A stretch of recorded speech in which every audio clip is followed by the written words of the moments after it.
بعض روایات کے مطابق جب آپ صلی اللہ علیہ وسلم 12 برس 2 مہینے 10 دن کے ہوئے تو ابو طالب آپ کو ساتھ لے کر تجارت کے لیے ملک شام کے سفر پر نکلے اور بصرہ پہنچے۔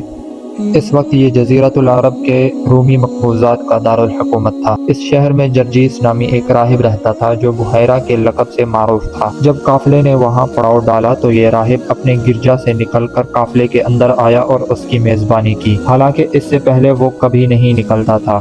اس نے رسول اللہ صلی اللہ علیہ وسلم کو آپ کے اوصاف کی بنا پر پہچان لیا اور آپ کا ہاتھ پکڑ کر کہا، یہ سید العالمین ہیں، اللہ انہیں رحمت للعالمین بنا کر بھیجے گا۔ ابو طالب نے کہا، آپ کو یہ کیسے معلوم ہوا؟